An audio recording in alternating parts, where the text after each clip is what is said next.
میں وولشائر ایونیو سے واپس چلا تو میں نے بینی کی سرخ فورڈ کار ایک مارکیٹ کے سامنے کھڑی دیکھی۔ میں نے اپنی کار پارک کی اور بینی کی تلاش میں چلا۔ وہ ایک ملک بار کاؤنٹر کے سامنے کھڑا کسی لڑکی سے باتیں کر رہا تھا۔ لڑکی کاؤنٹر پر اس طرح جھکی ہوئی تھی کہ بینی اس کے وی شکل والے گریبان میں بخوبی جھانک سکتا تھا۔ لڑکی نے مجھے دیکھا تو جلدی سے سیدھی کھڑی ہو گئی۔ تم ہمیشہ غلط موقع پر آتے ہو، بینی نے ناگواری سے کہا۔ کیا تمہیں کسی نے یہ نہیں بتایا کہ جب ایک لڑکا اور ایک لڑکی ایک دوسرے کی سانسیں سن رہے ہوں تو کبھی مداخلت نہیں کرنی چاہیے؟ تو کیا تم ابھی یہی کر رہے تھے؟ میں نے جواب دیا۔ میں تو یہ سمجھ رہا تھا کہ تمہارا کوئی ڈالر اس لڑکی کے گریبان میں گر گیا ہے اور تم اسے تلاش کرنے کے لیے خود بھی اندر جانے کا ارادہ کر رہے ہو۔ تمہارا گندا ذہن اور کیا سوچ سکتا تھا؟ بینی بولا، جبکہ میں اسے بتا رہا تھا کہ اس کا دماغ کتنا اچھا ہے۔ عجیب بات ہے، یہ لڑکی اپنے دماغ کو کیسی کیسی جگہوں پر رکھتی ہے۔ بہرحال تم سے کوئی کام کرنے کو کہا گیا تھا، تو تمہارے خیال میں اور کیا کر رہا تھا؟ بیری نے ناک سکوڑی۔ تم نے کہا تھا کہ ڈانا کے گھر سے لے کر اس مقام تک جہاں اسے قتل کیا گیا ہر جگہ کو بڑے غور سے دیکھو۔ میں وہی کر رہا تھا۔ مجھے نہیں معلوم تھا کہ ڈانا ان پہاڑیوں اور وادیوں سے ہو کر گزری تھی، میں نے تشت لہجے میں کہا۔ اب بکواس بند کرو اور یہ بتاؤ کہ تم نے کچھ معلوم کیا یا نہیں۔ کیوں نہیں؟ آؤ کار میں چل کر بیٹھو، وہاں بات کریں گے، بینی نے کہا۔ میں اور وہ کار میں آ کر بیٹھ گئے۔ میں ابھی تک کسی ایک ایسے فرد سے نہیں ملا جس نے کل رات ڈانا کو دیکھا ہو، بینی نے بتایا، لیکن مجھے ایسے دو آدمی مل گئے ہیں جنہوں نے انیتا کو دیکھا تھا۔ ان میں سے ایک ٹیکسی ڈرائیور ہے جو اسے ریت کے ٹیلوں تک لے گیا تھا، اور اسے تعجب ہوا تھا کہ وہ ایسے سنسان مقام تک آئی ہے اور اسے رک کر انتظار کرنے کے لیے بھی نہیں کہا۔ اس وقت کیا وجہ تھا؟ نصف شب کے بعد۔ وہ دوسرا آدمی کون ہے؟ ایک مچھیرا، وہ اسی وقت سمندر میں جال لگا کر آیا تھا۔ اس نے ایک اکیلی عورت کو ریت کے ٹیلوں کے پاس چلتے دیکھا۔ وہ اس سے اتنی دور تھی کہ واضح طور پر نہیں دیکھ سکا کہ اس کی شکل و صورت یاد رکھ سکتا، مگر اسے یہ یاد ہے کہ اس نے سرخ لباس پہنا ہوا تھا۔ معلوم ہوتا ہے کہ جب ڈانو کو شوٹ کیا گیا تو انیتا یہاں موجود تھی، پھر تو اسے بھاگنا ہی تھا۔ کیا یہ عجیب بات نہیں ہے کہ کسی بھی شخص نے ڈانا کو نہیں دیکھا؟ اسے دیکھو۔ میں نے پچھلی سیٹ سے ڈانا کے کپڑے اٹھا کر بینی کو دیے۔ یہ مجھے بریکلے کی الماری سے ملے ہیں۔ میں نے اسے بریکلے کے بنگلے جانے کا حال بتایا، یہ کہ مجھے وہاں انیتا کا فوٹو بھی ملا اور میں نے وہاں ملز کو بھی دیکھا تھا۔ بینی کو میری باتوں سے بڑی حیرت ہوئی۔ تو کیا ڈانا کو بریکلے نے قتل کیا ہے؟ وہ بولا۔ اسے اپنے بنگلے میں شوٹ کیا، کپڑے اتار کر لاش ریت کے ٹیلوں کے پاس ڈال دی۔ شاید اسی لیے کسی شخص نے ڈانا کو نہیں دیکھا۔ خدا ہی بہتر جانتا ہے، میں نے جواب دیا۔ اب میں جلدی میں کوئی نتیجہ اخذ کرنا نہیں چاہتا۔ جب بھی کوئی حل نظر آتا ہے، کوئی اور بات اس حل کو مسترد کر دیتی ہے۔ اس کیس کو سلجھانے کا واحد طریقہ یہ ہے کہ معلومات اکٹھی کرتے جاؤ، اور جب کچھ اور معلوم کرنے کے لیے نہ رہے تب دیکھو کہ کیا نتیجہ برآمد ہوتا ہے۔ میں لیڈ بیٹر سے ملنے جا رہا ہوں، تم بھی ساتھ چلو۔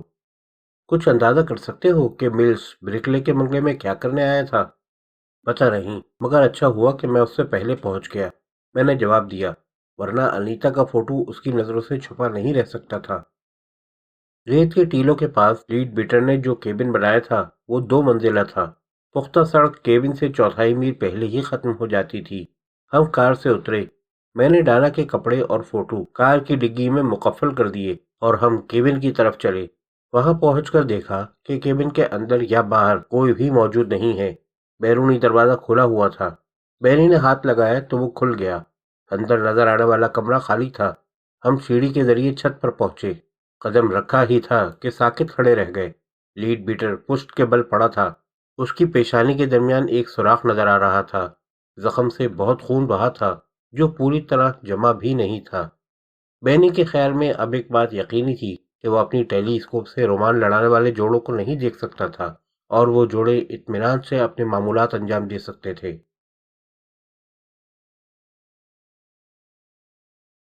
10:05 ہوئے تھے۔ پونا میرے سامنے اپنی میز پر بیٹھی تھی اور میں ادھر سے ادھر ٹہل رہا تھا۔ اسے 45 بور کے ریوالور سے گولی ماری گئی اس وقت جبکہ وہ ٹیلی اسکوپ سے اپنے مشاہدے میں مصروف تھا۔ میں نے ایسٹ بیچ کی داستان سناتے ہوئے کہا، کھوپڑی میں تقریباً 1 انچ کا سوراخ ہو گیا تھا۔ میرے اندازے کے مطابق اسے مرے ہوئے زیادہ سے زیادہ 20 منٹ ہوئے ہوں گے۔ جس کسی نے بھی گولی چلائی اس کا نشانہ بہت اچھا تھا۔ گولی کھوپڑی کے اندر تھی اور میں یقین سے کہہ سکتا ہوں تجزیے کے بعد معلوم ہوگا کہ وہ اسی ریوالور سے چلائی ہوئی گولی ہے جس سے ڈانا کو قتل کیا گیا تھا۔ ہم دونوں جتنی جلدی ممکن ہو سکتا تھا وہاں سے واپس لوٹے۔ مجھے یقین ہے کہ ہمیں کسی نے نہیں دیکھا ہوگا۔ میرے خیال میں یہ بہت برا ہوا، پولا سگریٹ سلگاتے ہوئے بولی۔ اگر ہم برانڈن کو کلف کے بارے میں بتا دیتے تو شاید اس قتل کو روک سکتے تھے۔ مجھے اس میں شک ہے، میں نے کہا۔ لیڈ بیٹر نے خود اپنی موت کو دعوت دی۔ جو کچھ وہ جانتا تھا پولیس کو بتا سکتا تھا، کرمان کو بتا سکتا تھا، مگر اس نے زبان بند رکھی اور قاتل سے سودا کرنا چاہا۔ اسے یقین تھا کہ اس طرح اسے بڑی معقول رقم مل جائے گی، مگر جواب میں گولی ملی۔ ممکن ہے یہی بات ہو، مگر جب لاش دریافت ہوگی تو برانڈن بڑا پچھتاپ کھائے گا۔ پولا نے کہا، سوال یہ ہے کہ اب ہم کیا کریں؟ میں نے بینی کو فریسکو روانہ کر دیا ہے کہ وہ وہاں انیتا کے بارے میں معلومات حاصل کرے۔ ایسا لگتا ہے کہ وہ ڈانا کے قتل کے وقت وہاں موجود تھی۔ میرا آئندہ قدم بریکلے سے ملاقات کرنا ہے۔ مگر ڈانا کے کپڑے صرف اسی وقت ثبوت یا سراغ کی حیثیت رکھتے تھے جب تک وہ الماری میں تھے۔ پولا نے کہا، تم انہیں لے آئے، اب بریکلے ان کی الماری میں موجودگی سے انکار کر سکتا ہے۔ یہ ایسا چانس تھا جو مجھے مول لینا ہی تھا۔ میرا خیال تھا کہ شاید ان سے کوئی اور سراغ مل جائے۔ کلیگ انہیں چیک کر رہا ہے۔ اس کے علاوہ یہ اندیشہ بھی تھا کہ شاید ملز بھی انہیں تلاش کر رہا ہو۔ مجھے کلیگ کی رپورٹ مل جائے تو میں انہیں دوبارہ الماری میں رکھاؤں گا اور تب ان کے بارے میں بریکلے سے باز پرس کروں گا۔ ڈانا کی دوسری چیزیں، مثلاً زیر جامے، موزے اور جوتے کہاں گئے؟ معلوم نہیں، شاید وہ بریکلے کے گھر میں کہیں پوشیدہ ہوں۔ ملز کو دیکھ کر میں وہاں زیادہ دیر نہیں ٹھہر سکتا تھا۔ اب دوبارہ جاؤں گا تو تلاش کروں گا۔ ملز کے بنگلے پر بھی جاؤ گے؟ پولا نے پوچھا۔ شاید، مجھے اس سے دوبارہ ملاقات کی جلدی نہیں ہے۔ میں نے منہ بنایا، مگر جاؤں گا ضرور۔ ممکن ہے وہ ڈانا کا قاتل ہو، ممکن ہے نہ ہو، مگر کسی ایک بات کا یقین ہونے سے پہلے اس کو چھوڑا نہیں جا سکتا۔ ذرا کلیگ کو فون تو کرو کہ اسے کچھ معلوم ہوا یا نہیں۔ پولا فون کرنے لگی۔ میرے ذہن میں کئی باتیں الجھی ہوئی تھیں۔ ڈانا کے کپڑے کیوں اتارے گئے؟ انیتا نے اسے نیکلس کیوں دیا تھا، یا پھر اس نے دیا بھی تھا یا نہیں؟ مجھے اب بھی یقین نہیں آ رہا تھا کہ ڈانا رشوت لے سکتی تھی۔ یہ اس کے کردار اور مزاج کے خلاف تھا۔ پولا نے بتایا کہ کلیگ سے رابطہ قائم ہو گیا ہے۔ میں نے اس سے بات کی۔ کلیگ نے بتایا کہ اس نے کپڑوں کو اچھی طرح دیکھا ہے، مگر ان پر نہ ہی کوئی خون کا دھبا ہے، نہ ریت کے ذرات یا کوئی اور ایسی چیز جو مفید سراغ فراہم کر سکے۔ میں نے اس کا شکریہ ادا کیا اور کہا کہ واپس جاتے ہوئے اس سے کپڑے لے لوں گا۔ یہی بات میں نے پولا کو بھی بتا دی۔ اس کا مطلب یہ ہوا، اس نے کہا، کہ جب ڈانا کو گولی ماری گئی تب وہ یہ لباس نہیں پہنے ہوئے تھی۔ گولی اس کے سر میں لگی تھی۔ جو بھی کپڑے اس کے جسم پر تھے ان کا خون آلود ہونا لازمی تھا۔ ممکن ہے اسے شوٹ کرنے سے پہلے اوریا ہونے پر مجبور کر دیا گیا ہو۔ تب بھی ریت کے ذرات تو ضرور ہونے چاہیے تھے۔ میں نے کہا، میں بریکلے سے ملنے جا رہا ہوں، کرمان کو بھی ساتھ لے جاؤں گا، شاید اسے ڈرانے دھمکانے کی ضرورت پیش آئے۔ میں دروازے کی طرف بڑھا تو فون کی گھنٹی بجنے لگی۔ پولا نے ریسیور اٹھا کر بات سنی، پھر مجھ سے کہا، نیچے پورٹر کے آفس سے ٹپ ملی ہے، برانڈن اوپر آ رہا ہے، اسے ٹالنے کی کوشش کرنا۔ میں نے جلدی سے کہا، کہنا کہ تمہیں نہیں معلوم کہ میں کہاں ہوں، لیکن یہ کہ کل صبح کسی وقت آفس آؤں گا۔ میں عقبی زینے سے باہر جا رہا ہوں۔ زینے کی سیڑھیاں اترتے ہوئے میں نے دیکھا برانڈن بڑی بےتابی سے میرے دفتر کے دروازے پر دستک دے رہا تھا۔